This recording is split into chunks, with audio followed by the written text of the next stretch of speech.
Okay, I think we will start. Well, hello everybody and welcome to the 2021 SHNAT Info session hosted by the Israel Program Department of the Zionist Federation of Australia and Masa as well as the AZYC. Excuse me. My name is Saret Brava and I'm the Israel Program Director at the ZFA and the Australian representative for Masa Israel Journey.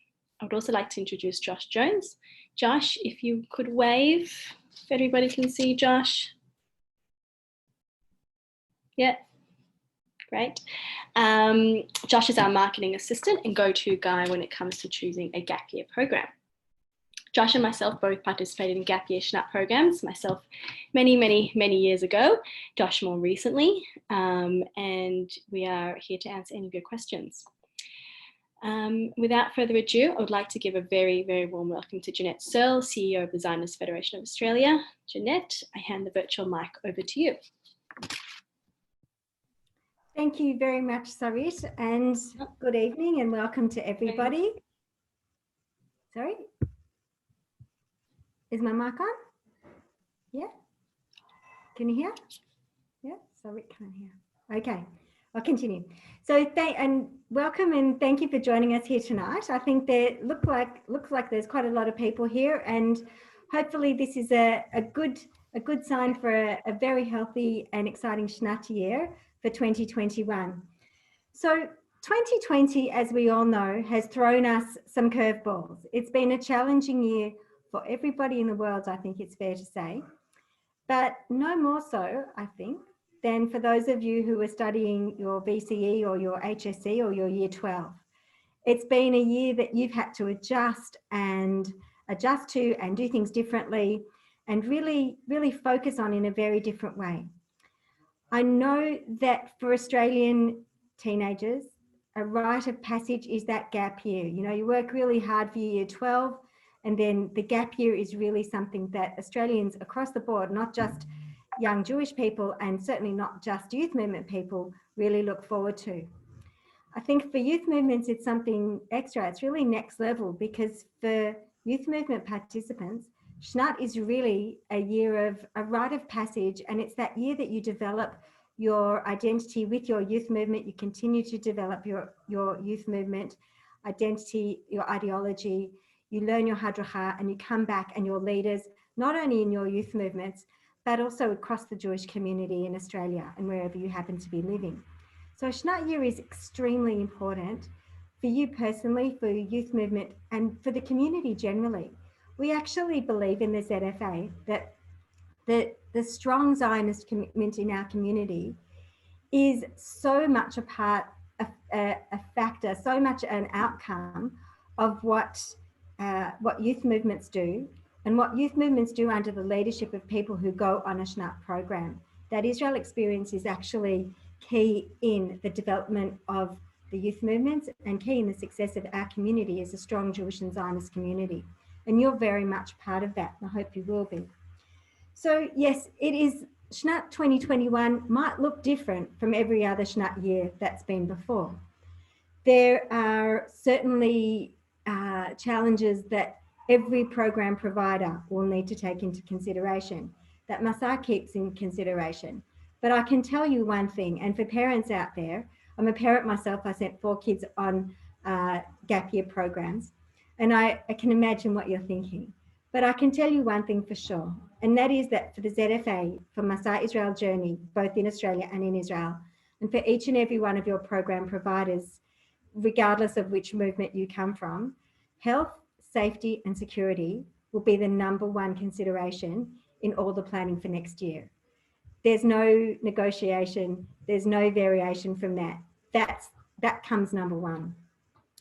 We're cautiously optimistic that despite the challenges that this year has thrown up at us, that SHNAT 2021 will proceed, that there'll be fantastic programs running. And yes, there might be fewer kids per room sleeping in a dormitory or whatever. There might be larger buses for smaller groups. Things might be done a bit differently. There might be masks and gloves and sanitizer, and who knows what the situation might be by February of 2021. But we're nevertheless cautiously optimistic that it will take place, and that what whichever program you go on, you'll have the transformative experience that you've been looking forward to, possibly since you were an 8-year-old chanich, possibly later, and that you'll come back and you'll be the leaders of your communities and of our community that you've always thought about being. So today's session is really about you asking questions. You've got the program providers on tap, but importantly, you've got Sarit and Josh here, who are the experts in this country on everything to do with Masa, on grants and scholarships, on the rules, on even things like the border regulations, visas of getting into Israel. They're here to answer those questions for you, whether you ask them tonight or whether you want to follow up with them in the days and weeks to come after this session. Please do take this opportunity though, as you meet with your program providers, to lay it all out on the table, lay out your concerns, ask your questions, because they're here to answer all of those and they're expecting it. I think we've also got FBI Travel here, and they'll be able to also, Mark's here and he'll be able to also answer those questions for you. But I know also with FBI Travel, I'm just going to give a little plug, because FBI has been unbelievable in this incredibly difficult year, dealing with the individual situations that have arisen, people needing flights back when flights didn't exist, pulling flights out of, I don't know where, but managing to get people back. So Mark, thank you for joining us here today, and I'm sure Sarit and Lush will say something about that as well. So Sarit, if there's nothing else that you want me to address particularly, I'll hand the mic back to you. Thank you. Thank you, Jeanette. All right, so what I'm going to go through now is just a short presentation on Masa Israel Journey, the funding available through Masa, and some important safety and security information as well. Feel free to ask any questions in the chat. I will answer questions, and Jeanette will be available as well at the end of the presentation. And then we will also hear from Nosh from the AZYC straight after this as well. So just bear with me. And we will start.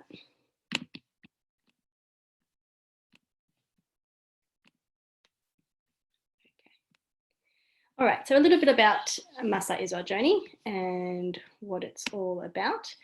So Masa Israel Journey is the global leader in immersive international career development and leadership experiences in Israel for young Jewish adults aged 18 to 30.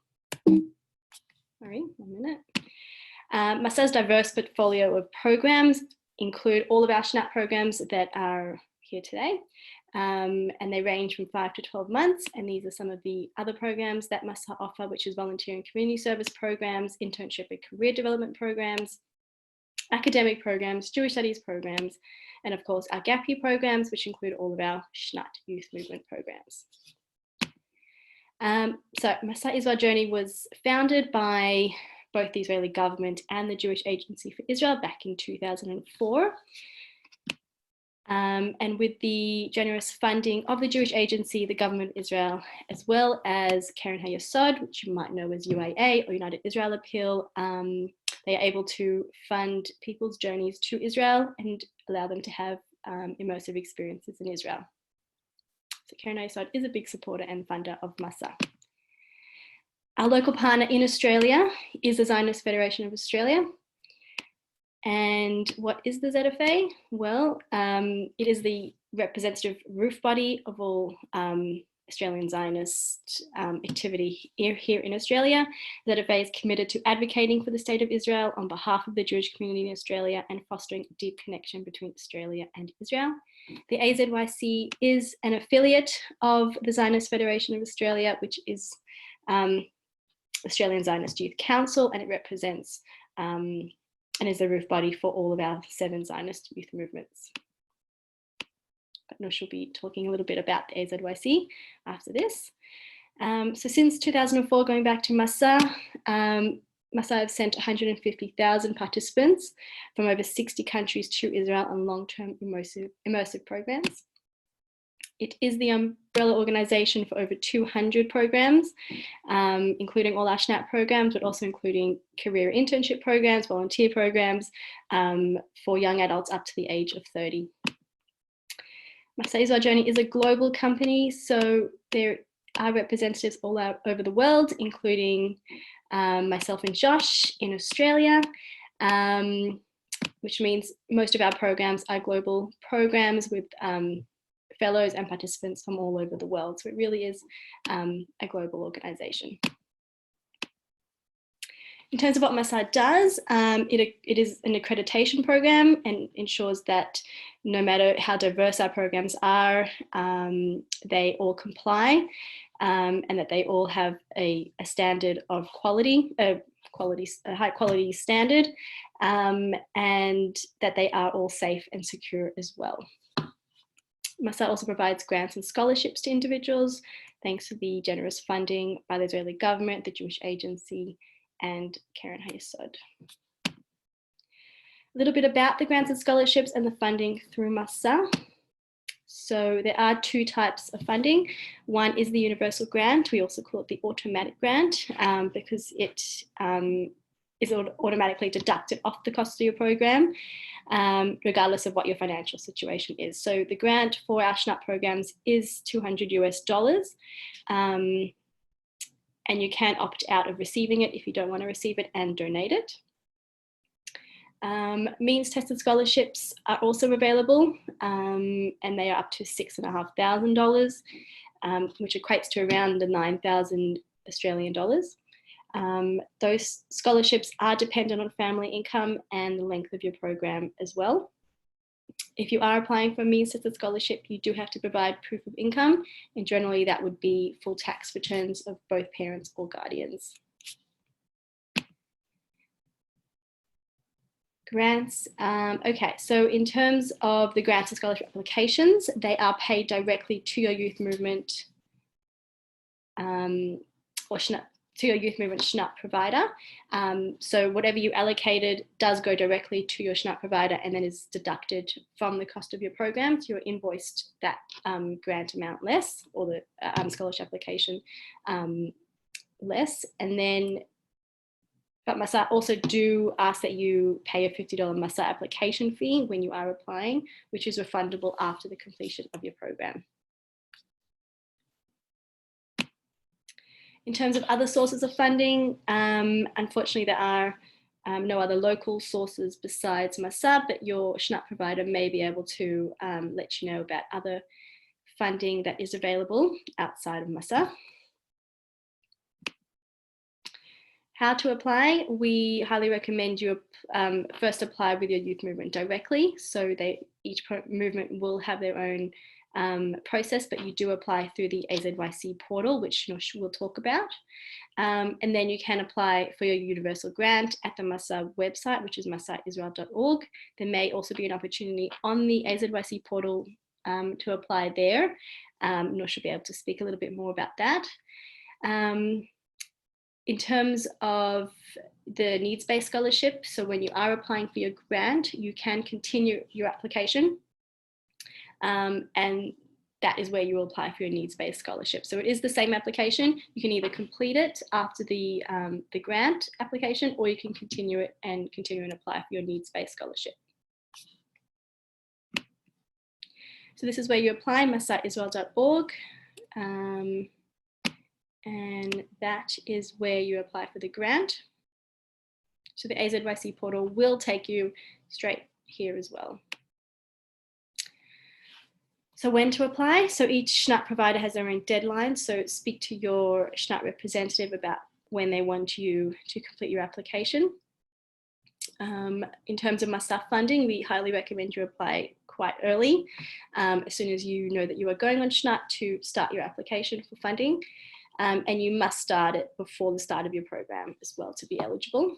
In terms of means tested scholarships, proof of income documents, so those tax returns, do need to be uploaded onto the Masa portal 10 days before the start of the program. So just to clarify, there is an AZYC portal and there is a Masa portal as well. So the AZYC portal is what you apply for your specific SHNAT program, and the Masa portal is what you would apply for your funding, just to clarify that. Masa's added value. So in terms of what Masa provide besides grants and scholarships, they do provide leadership seminars throughout the year, cultural events, so that's Netza Live from Eurovision, who ran the opening ceremony, the Masa opening ceremony last year. Hebrew Ulpan, so each program accredited by Masa has to have Hebrew Ulpan, trips and tours around the country as well. Sorry, cut that one short. Okay, so Israel during a pandemic. As Jeanette said, the ZFA and Masa are cautiously optimistic that SHNAT programs will go ahead in 2021. Again, Masa's number one priority and the ZFA's number one priority is the health and well-being of all of its participants. In terms of Masa being a public service organisation, it does have direct contact with the Health Ministry, and it does relay all Health Ministry guidelines directly to programs as soon as they receive them. Following on health, safety and security, programs are required under Masa to adhere to all regulations. This is pre-COVID and this is COVID related as well. Programs can be spot checked by Masa personnel and government health authorities, and programs can be fined and in the extreme circumstances lose their Masa accreditation if they do not adhere to regulations. Programming during a pandemic. So programs are adapting and adjusting as best they can. They are functioning with additional precautions such as mask wearing, limits on TOLIM, limits to how many people can share, excuse me, accommodation, but they are adapting and adjusting as best they can. And our participants are really, making the most of their experiences in Israel. Our current participants are really still enjoying their gap year with the precautions that are placed on them. In terms of overseas trips, so some SHNAT programs do incorporate Poland trips or heritage trips. They are subject to change, and please speak to your specific SHNAT about those specific overseas trips. In terms of health insurance and COVID, really important that you know that it is a Masa requirement that all programs have top medical insurance that covers COVID-19, and that it does include full hospital cover for each individual. That's really important that you do know that. And full hospital cover and medical insurance is also included in the cost of your programs as well. So it is not an added thing that you'll have to pay for, it's all included. In terms of travel insurance, we highly recommend you speak to your travel agent, and FBI, I'm sure, will be able to discuss travel insurance as well. Furthermore, we would like to tell you, and we are very proud of the fact that Masa has and is continuing to operate successfully on a global scale through the pandemic. Thousands of Masa fellows have chosen to stay in Israel. Yes, some have returned, but the majority of our Australian participants have stayed and are really enjoying their experience in Israel and making the most of it. And we've only heard positive things, which is great. Many of them actually deciding to stay in Israel and do second programs as well for some of the SHNATs that have finished. Demand for Masa programs, we're proud to say, is higher than ever. Globally, we've seen a 120% increase in pre-registrants and registrants who registered for this past August-September intake at Masa. In terms of entry into Israel, so yes, Israel's border is closed, but Masa does have exclusive authority from the government of Israel to allow Masa participants to enter Israel, and that is alongside Israeli citizens. So the current situation is that Israeli citizens are allowed to enter Israel, and Masa participants are also allowed to enter Israel. So that's good news for us. In terms of entering and visas, so there is a new COVID requirement that all Masa participants enter on a Masa entry permit. So this is a new requirement. If you had a child or a sibling go on a SHNAT in previous years, this would not have been something they needed, but this is a new requirement. It is organized by your program provider before you go. All the paperwork is done by them, but you do need to enter Israel with that Masa entry permit and cross the border with it as well. So that's a really important document. In terms of A2 visas, again, if you had siblings or children go on SHNAT in previous years, you would have filled out your visa applications and received your visa applications before you left. That is not the case. The current case, you will actually be applying for that visa once you arrive in Israel, and that will be provided, arranged by your program provider, so by your SHNAT provider. And those A2 visas are valid for the duration of your program, but extensions are available if you do want to stay as well. Excuse me. In terms of Israeli citizens, really, really important that if you are an Israeli citizen or you are deemed Israeli, that you need to apply for an army exemption through the Israeli embassy in Canberra. Travel ban. So yes, our borders are closed for travel, but the good news is that travel exemptions are being awarded by the Australian government, and they are being provided on the basis of relocation for more than 3 months. So that is the good news, and they are being, these travel exemptions are being awarded. So we don't foresee that being an issue for our SHNAT participants. Quarantine upon arrival into Israel. We have more good news that Australia is considered a green country by the government of Israel, so quarantine is not required. But it is important to know that this is the current situation. Anything can change up until early next year, but the good news is this is the current situation. Flights.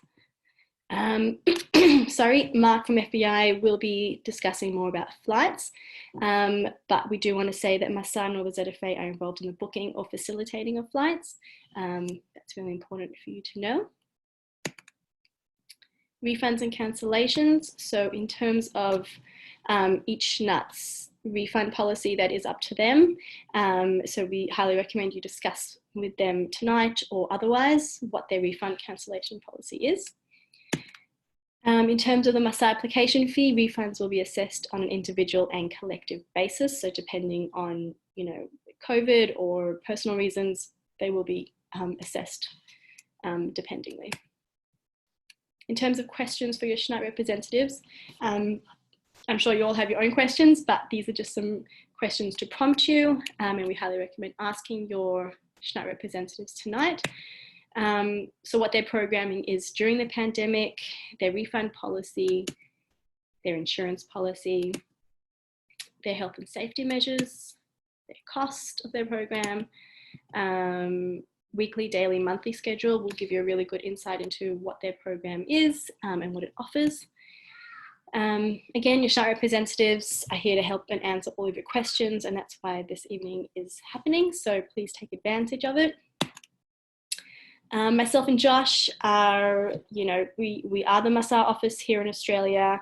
We do work within the Zionist Federation of Australia, so please don't hesitate to contact us, email us, and please also visit our website if you want some more information as well. But please like us on Instagram, Masa Israel Journey Oz, and Facebook as well if you want any updated information and to see amazing pics of all of you guys next year. I'm sure we'll post them on our social media. So please share, please follow. I'd just like to end on the fact that, whatever SHNAT you are going on, that you will be welcome into our Masa global community, and we're very excited for you to start this adventure. All right, well, thank you, everybody. We do have a couple of questions in the chat, I think, and then we'll move on to the AZYC presentation as well. Please send a copy of the slides to attendees. Yes, everybody who attended today will be receiving an Masa information pack. Will you be sending links regarding Masa grants? Yep, so that information pack will have all the information and where to apply and how to apply as well. How are this year's participants coming home? What does ZFA or Masa do to assist them? Jeanette, do you want to answer that question? Sure. So I guess this was covered by Sarita in the presentation, in that the flights are not organised by either ZFA or Masa. It's the same for 2021 and the same for 2020. The flights would have been organised for most of the SHNAT programs, if I'm not mistaken. The preferred provider or recommended provider was FBI Travel. And when people organise their flights. But then when they need to come back and find that the flight that they wanted to come, that they'd originally booked on, say via Bangkok, that doesn't exist anymore, is not there, then your travel agent will be the one who will be assisting you in finding a flight back. Neither the ZFA, I'm going to put it quite bluntly, neither the ZFA nor Masa organises flights or manages that side of it. That's an arrangement that is made directly between the participant or their parents and the travel agent. And that's why we recommend you using a reputable travel agent to make sure that you have that support if something does go wrong or if something does change. Is Mark speaking at some point? Sorry? Yeah, Mark will be speaking after Nush from the they're not stuck in Israel. Those that finished the program, who I just saw the rest of that question, those that have finished the program early, even at the right time, whether they finished at the 5-month point of time if they were doing a shorter program, or they're finished already, or those that chose to come home early, their flights were found for them. It's not always easy. And flights are cancelled. As you know, it's hard to get home to Australia right now. Flights have been cancelled, and I'm not going to... One thing that I'll say on behalf of myself and Sarit and Masa and Josh, that we'll tell you the truth. We'll tell you what the real situation is. It's not easy to find flights. You won't be able to say, I want to come home on Tuesday, the 15th of November, and necessarily get a flight on Tuesday, the 15th of November. But when you work with your travel agent, you'll be able to work with them to get the most appropriate flight. Do they have to fly business, or were they able to get economy? I think it's really varied, and probably a travel agent will be able to answer that better than me. I haven't, as I say, we're not involved with the travel costs, the travel arrangements, and do they need to pay isolation costs when they get home? Those that left, from my understanding, and Mark, please jump in and correct me if I'm mistaken, but from my understanding, because they booked flights before a particular date in July, their quarantine costs are covered on their return. It's only if they didn't have a flight yet. Mark's nodding. So that's the situation for this current cohort. What the situation will be at the end of 2021, I have no idea. Hopefully there'll be no isolation by the end of 2021 when this cohort is coming home. So I really can't tell you that. And it's just important to say that, you know, things are subject to change. We will update you as things change, and as will your program directors as well. So yeah, we will keep you informed as well. Sorry, there's a couple in Q&A as well. Let's check those.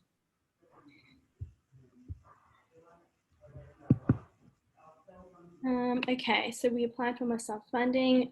This might be a personal question, which I am happy to answer. I will answer you on that one. Are you able to talk specifically about travel insurance now? It impacts every participant in the same way. As far as I know, it's not possible to get coverage related to COVID-19 cancellations. Given the fees are going to our program providers, will you guarantee a refund if the programs are cancelled or severely curtailed? Okay, so in terms of travel insurance, there will be, after the AZYC presentation, Mark will be talking about travel insurance and flights and anything related to travel insurance. In terms of the fees, given the fees are going to our program, will they guarantee a refund if the programs are cancelled? Again, please speak to your program, to your specific youth movement about cancellation fees. Again, each one will have their own policy in terms of that. So really, really important that you use tonight's session to ask them those really important questions. Okay, I hope I answered your question. And we will be hearing from Mark shortly. Okay, so if there's no more questions, and we do have one more. If there is a vaccine available in Australia prior to departure, can Masa or ZFA help participants get it? Jeanette? Yeah, it's probably really premature to even have an answer to that question. I have no idea none of us have any idea, A, whether a vaccine will be available, or B, what the rollout of that vaccine will be. All we can do, as I said, is to keep you advised of what the advice is, how one can obtain a vaccine, and if there's any priority for people who are about to travel on long-term trips. Can't unfortunately give you any further information than that. on a vaccine that we don't even know will be available at that point.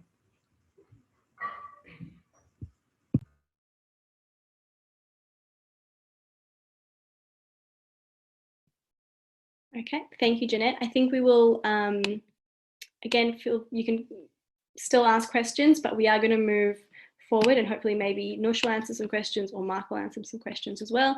Otherwise, we still will answer some questions at the end of the session. Okay, so Noosh, are you here? Are you ready to start? Yes, I am.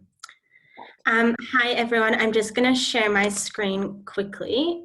Sorry, you need to make me a host. No, you should be able to.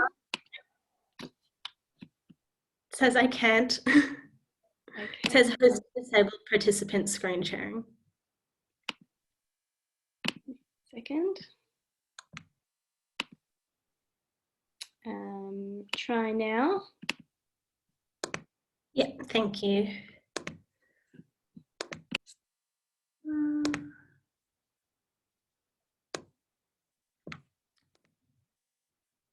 Okay. Hello, everyone. My name is Noah, and I'm the Executive Officer of the AZYC, which is the Australian Zionist Youth Council. I also have Rochelle, our chairperson, here. She's listening in and may be able to answer questions. And I'll just start by saying that if you do have questions, you can put them in the chat and I'll try to answer them. If we don't get to all of the questions today, or if any other questions come up after today, you can speak to your local youth movement SHNAT Rakaz, or point of communication for SHNAT, and they will pass any questions onto the AZYC and get you in contact with us if need be. So first of all, what is the AZYC? Some of you may have heard of the AZYC, some of you may not have, but we have definitely been around and very active in your youth movement experience or your children's youth movement experience, even if you haven't heard of us. We're the roof body organisation for the 7 Zionist youth movements in Australia and New Zealand. And as Sarit said, we operate under the ZFA and operate with the support of the ZFA. We aren't a youth movement ourselves, so we don't run activities directly for Chanichim and Chanichot of youth movements, but we support the activities of all the youth movements structurally and by providing leadership training and a space for connection. So one of our main things is that we understand that while each youth movement has its own ideology, and that's very, very important in our community, it's also important to bring everyone together and to have a space to share ideas and share initiatives that are common to all youth movements. Some of the things that AZYC does is provide essential structural support for the youth movements. So we coordinate the Safeguarding Children accreditation and training through the Australian Childhood Foundation. The AZYC and through the AZYC, all 7 youth movements are accredited as Safeguarding Children organizations. That means that we make sure that all our leaders are up to date with their training and can provide youth movement activities in the safest way possible. It also means that we oversee all legal reporting regimes in each state that relate to child safety. We also coordinate the insurance for all the youth movements, all the local youth movements. I'll add that, local youth movements, not in Israel. And we run annual leadership training seminars. So we have one big seminar for all Madrichim every year, and then we run different training sessions for different groups of Madrichim or for specific events or Chagim. And we also provide a connection to the wider Jewish community. So we do operate under the ZFA, and we make sure that all the movements are aware of things that are going on in the community, and we make sure that we can represent the youth movements to the wider community. So in relation to SHNAT, while most of our activities are in Australia and New Zealand, we do have some involvement with SHNAT, and the 4 main points are support and communication, the sign-up process, flights, and seminars. So the sign-up process, there is an AZOIC SHNAT portal that is found through the AZOIC website. It's currently under construction, so we're just fixing up the portal. We took a lot of the feedback from previous years that the portal was it was a very long sign-up process, and we took a lot of that feedback, and we're now working on making sure that the sign-up process for you guys is a little bit easier. So we will be in communication with your local youth movement SHNAT Rakaz, and they will let you know when and how to sign up through the AZOIC SHNAT portal. The forms that are on the portal are also then used to fulfill the safeguarding children requirements to become a volunteer or madrich or madricha in the future. So if you are going on SHNAT and you intend to come back and be a madrich or madricha in your youth movement, the forms that you fill out on the AZOIC SHNAT portal are essential to allow you to become a volunteer in the organization. So they have to be filled out. I'm talking specifically about the forms about, that relate to references. So every SHNATi or volunteer, even if they didn't go on SHNAT, has to have 2 referees recommending them. It's one of our requirements under our Safeguarding Children accreditation. So those forms are really important that you actually do them and make sure they're submitted before you go on SHNAT, because we will be checking them, and also you won't be able to volunteer after SHNAT if they aren't all completed. So our seminars on SHNAT this year, or for you guys next year, our seminars will be run a bit different. Usually we run 2 seminars in Israel. This year, all our seminars, for 2021, all our seminars will be run in Australia. So opening seminar will be run in Australia in individual states. We're erring on the side of caution and don't want to confirm or make plans for all the SHNATis to be in one state if we can't guarantee that. So we'll be running an opening seminar in individual states. It won't be on a campsite. It will be a day seminar from December 18th to 20th.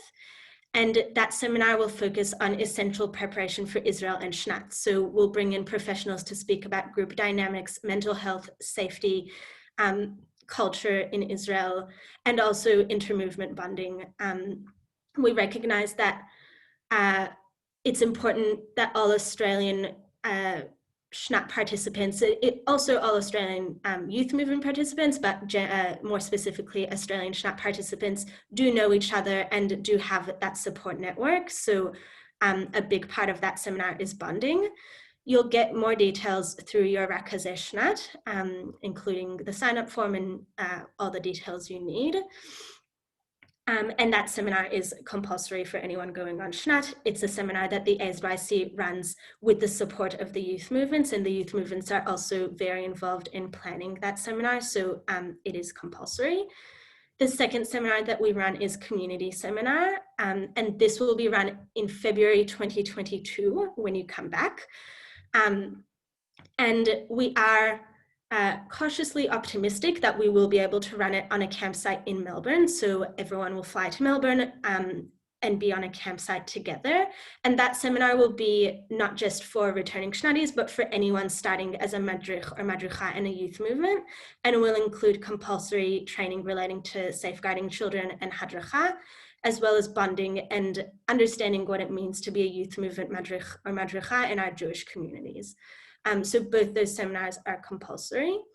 We also, while we recognize that the AZOIC can't fly madrichim to Israel next year, we are planning activities in Israel for all the youth movements to interact and to still have some sort of connection in Israel. So it's not get to know each other at the start of the year, not see each other for a year, and then see each other again at the end of the year. We do want to make sure that there are regular activities in Israel, and we are busy planning those. So there is an AZOIC SHNAT fee. That fee covers the cost of the seminars in Australia and in Israel. And with the seminar in Australia that is all in Melbourne, that fee will also cover flights for any interstate shnatis. That fee is 650 Australian dollars. And that is, depending on the movement, that is built into the cost of your SHNAT. And it goes towards all those important things that we spoke about the professional training and making sure that youth movements are supported, and youth movement shnatis are supported and are going to Israel as equipped as possible, and then coming back and able to hear from professional speakers and hear from the AZYC and bond with each other and become the best madrichim that they can be for our youth movements here.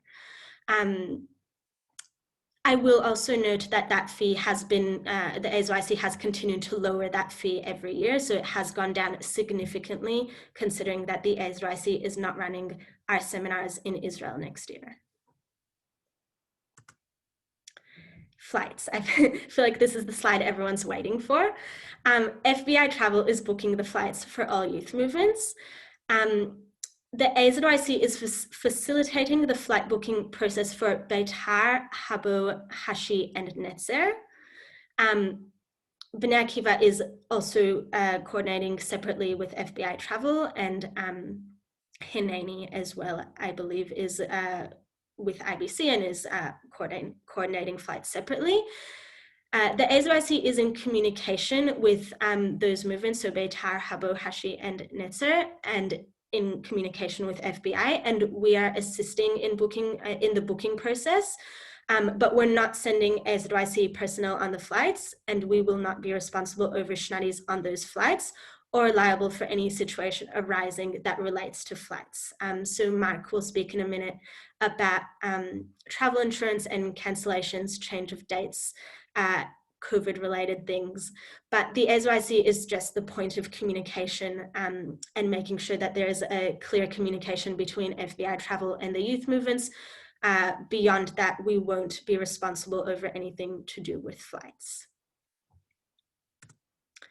That's it from the AZYC. You can put questions in the chat and I can come back and answer them, but for now, we are going to hear from Mark from FBI Travel. Just before that, there is a question about medical insurance that I'm hoping you can answer. Sorry, not medical insurance, medical forms. Can you see it, or do you want me to read it out? So in regards to the medical form, are we able to reuse one, or do we have to get a new one? That is something that you should speak to your SHNAT provider about. The AZYC provides a template for the medical form, and in the past, shnatis had to submit that medical form to the AZYC because we ran seminars in Israel, so we needed shnatis' full medical information because we were responsible over them for 2 weeks in Israel.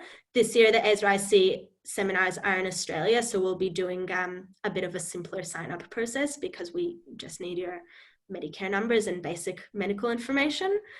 So please ask your program provider about medical forms. So again, the AZYC seminars that you'll sign up for and provide us with your medical information has been updated to reflect COVID, but please speak to your program provider about medical forms that they will be requiring you to fill out for their program.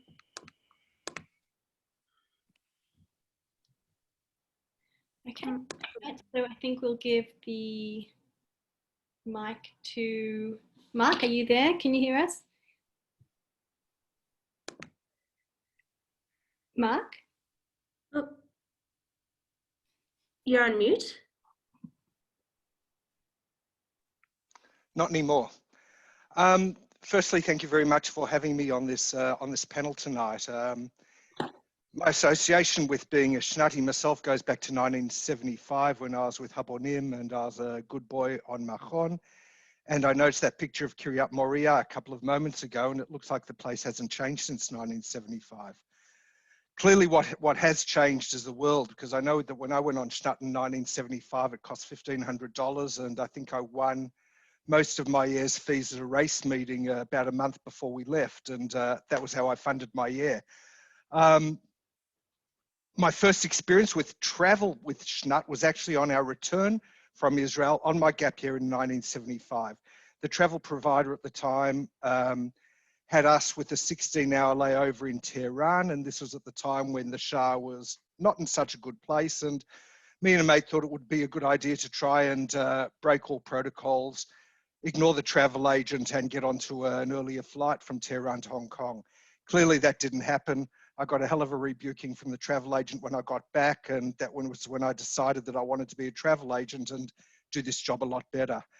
I can honestly say at times, I don't know if we do it better, but I know that we do it as best as we can. And if we look at what's been happening since COVID, and in our case, the industry, we were already working with this in February. So kids coming back from Israel, kids going back to Israel, kids coming home now. We've dealt with so many different cases and circumstances. I'd like to say that every one of them has gone smoothly, but as always in travel, there are complications. So rather than talking about what it's been like up until now, I can take questions later if you want.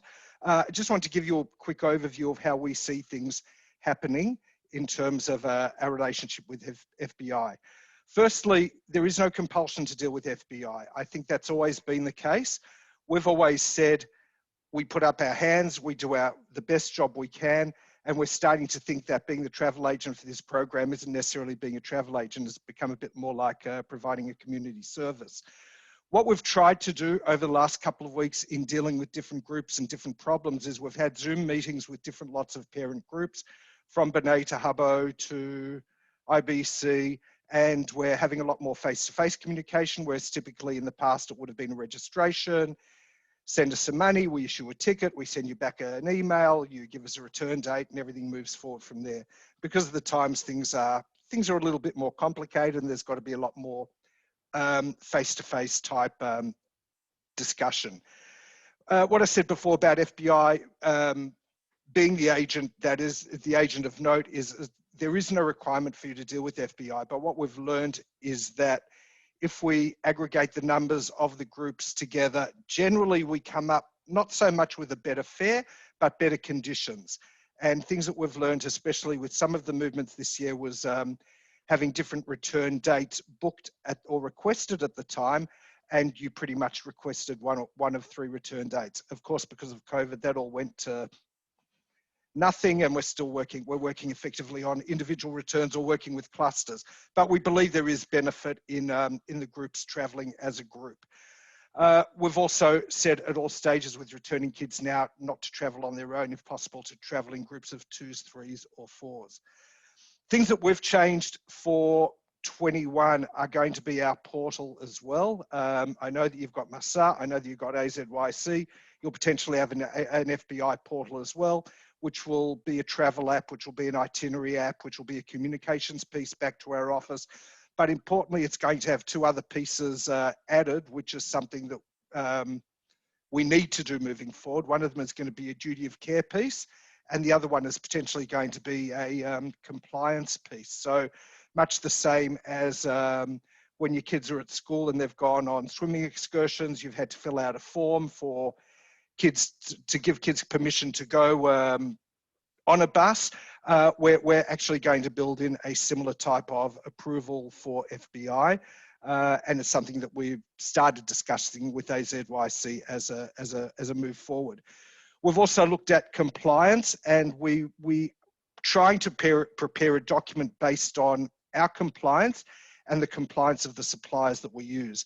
In saying that, we don't know what travel is going to look like in February, so it's very hard to come up with, is Bangkok safer than Hong Kong, is safer than Tokyo, is safer than Joburg, or wherever. It's a piece to the puzzle that we're working on. In terms of flights next year, I would have to be a really stupid travel agent to say we've got 120 seats booked from Melbourne to Tel Aviv for February the 10th. I don't know an airline that is guaranteed of flying from here to Tel Aviv yet. What we know is who's standing up at the moment, and we're doing our best to work with those airlines that are standing up in very, very tough times.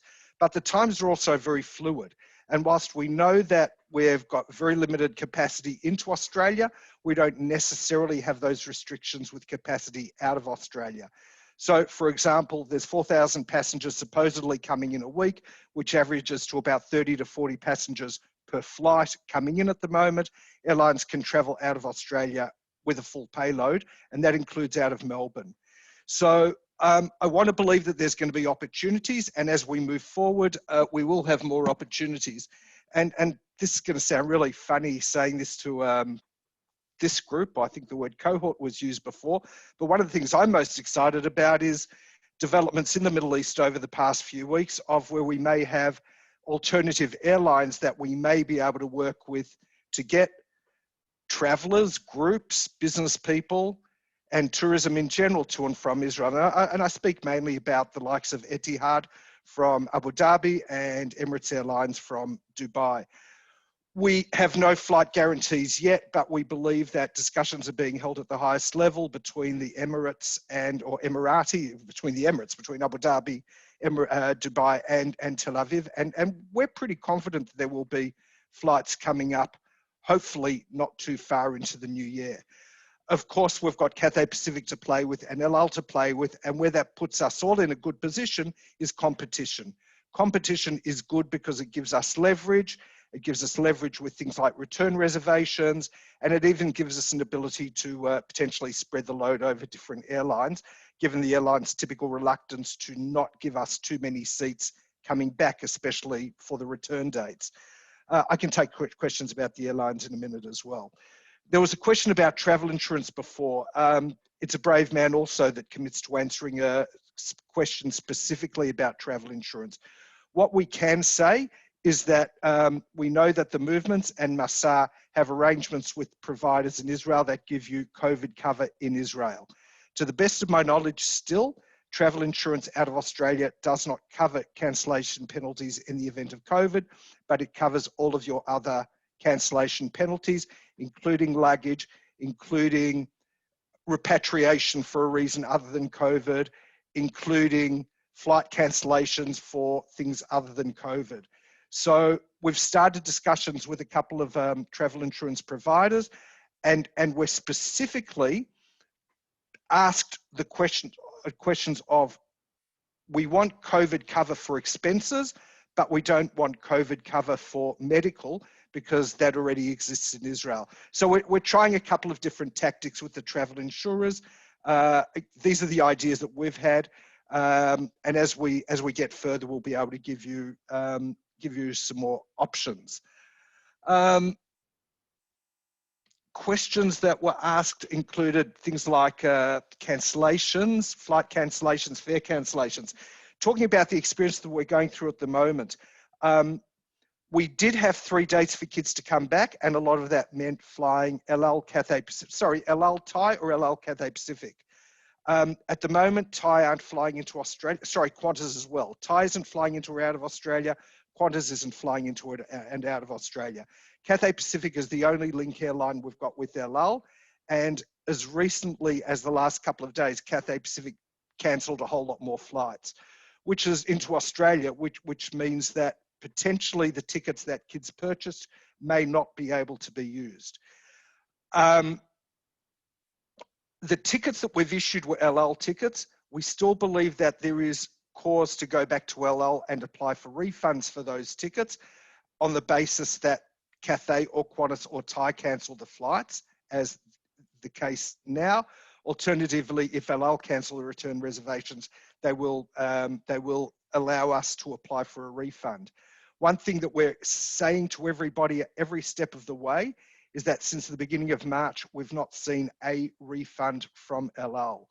I know our clients are owed close to 7 figures worth of refunds from El Al. And in a lot of cases, we couldn't even apply for those refunds because the flights haven't cancelled yet.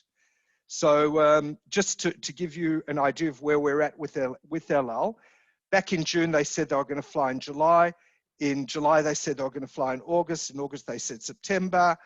And now they're saying October. What that means to us, and this is again after discussions with El Al in Israel, is they will start flying certain routes in October. That doesn't mean Hong Kong, Joburg, Bangkok, everywhere they fly. That will mean a stepped up or a scaled up approach. We believe they'll start off with their major routes, which will be things like New York, London, Paris, potentially LA. But our indication, the best indication we've got about Hong Kong is late October. Now, whilst that sounds like it's a step in the right direction, if we don't have seats into Australia, then clearly Tel Aviv, Hong Kong doesn't work for us, and we've already conveyed that to LL. What we've been doing to get kids home up until last week was pretty much using our cousins from another mother in the Gulf. We've been using a lot of Qatar, a lot of Etihad. And to be honest with you, and again, to the best of my knowledge, I don't believe we've lost one yet or we've had a cancellation yet. Of course, I've seen a current affair and read the newspapers and heard the horror stories of people that are stuck. I don't want to put any fear into anybody. If you don't use FBI, please use a travel agent that you know, somebody that you have a relationship with, and somebody that you can call. Normally, the community travel agents are strong enough with the airlines to put up a good case to protect our interests as best we can. And I don't know, I think Bloomy might be on the call still. He knows what we went through over the last couple of weeks with one particular airline, Qatar Airways, and how they supported us and our endeavours to get kids back. Changes of dates. I did have changes of dates down as well. Changes of dates. So clearly one of the advantages of booking group flights is we do negotiate flexibilities on the return. The flexibilities that we try to negotiate are flexible dates. So we do try and know at the time you book as best as we can an indication to when you want to come back. As we know, this case, that's all sort of fallen aside this year. Hopefully next year is going to be a better year, and we will be able to lock in return flights on an airline that we can't tell you about yet because we haven't contracted anybody. We've started discussions, and as soon as we know more, we will be in touch with Noosh and individual movements, if that's okay.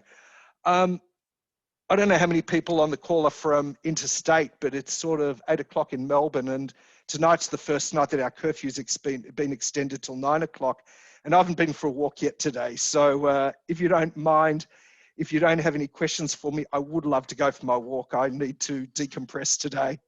Thanks for listening to me. Thanks for your time, and congratulations for being on the call and at least thinking about sending your kids next year. It's important. The only thing I didn't mention is I've had 3 kids on SHNAT. Josh is really good mates with my son, who also did the army. I know what it's like as a parent to have kids on SHNAT and in the army. I know what it's like to be their travel agent, and believe it or not, it's harder for me dealing with my kids than it is dealing with potentially all of you guys. We're up for the challenge. Please send your kids, and we look forward to working with you. Thank you. Thank you, Mark. Just one more question, because we do have, and it is for you. What is the indicative price of airfares? Gee whiz. I've seen crazy stuff happening with airfares the last few weeks. I've heard of people paying, and not through FBI, people paying over $20,000 to get their kids home from the States. The average price that I've been seeing for one-way fares from Israel to Australia has been from $1,600 to $2,500. Return fares from Australia in February should not be exorbitant, especially if we have competition.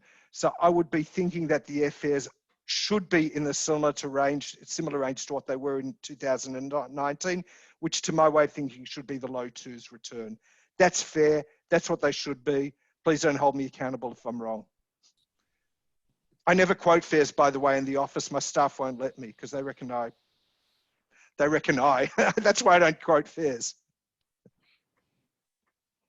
Mark, sorry, there is one more question regarding parental permission, which you spoke about. Touched on, yes. Look, it's a piece of compliance that we're putting into our software. Part of our development work the last year was we actually started a new division in our groups area, and it was supposed to be specifically for educational institutions, schools, universities, mainly schools, and all of the programs that the schools send their kids on.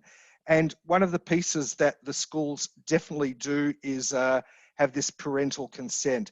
It was put to us by the new manager of our groups department that we should also have similar consent to cover us and just to make sure that we're doing everything with parents' approval. It's an Australian developed program. I think it's called Consent to Go, and it should be or will be embedded in our portal moving forward. The compliance piece will be hopefully a piece that we introduce when we do have reservations, and that will be based on the reservations that we make will go through a compliance check, and that doesn't only include airline safety and security, transfer point safety and security, but even things like airports. We're doing our best to work with changing times. We realize that up until now, travel has been almost flippant. It's you ring up your travel agent, you go online, you ring Mark, whoever you ring, and you book your trip and you go. It's been really easy up until now. It's not that easy anymore, but we're here to hold your hands and make it as easy as possible and as successful as possible. Great. Thank you so much, Mark. Really appreciate your time. Go enjoy your walk. Thank you very much. Thanks again for having me. I really appreciate it. If anyone has any specific questions, feel free to email Mark, if you want to put your details just in the chat. If anyone has. Yes, I will. Actually, I'm not going to give you my personal ones. There's a team of us at FBI and we're working on weird hours at the moment. We've got JobKeeper hours pretty much in place, but the group's desk is managed all day. So we're asking you to use a groups@fbitravel.com.au email address, and I'll put that in shortly. Our phones are working, our staff are working. I can take messages, but I do encourage the individual movements that we haven't spoken to yet, that if you want to set up little Zoom meetings with myself and the parents, more than up to it. Great. Thank you so much, Mark. Have a good night. Thanks, guys. Have a great night. And SHNAT Tova. May everybody have a happy, healthy, sweet year, a year of only great news, and hopefully we can put some pretty bad stuff behind us all. Hope so too. Bye, Mark. Thank you. Good night. Okay, everybody, if anyone has any more questions for myself or Jeanette or Nush, feel free to ask. Otherwise, we will go into our sessions, our individual program sessions. What I've done is what we're going to be doing is going into specific breakout Zooms, which means in the group chat, there are links to each movement, so please join that. This webinar will finish and you will go into your individual Zoom sessions. And that goes for panelists as well. Okay, so I hope all those links work, and you can start doing that now, and each individual youth movement will run their own program sessions. Oh, 1 second. There we go.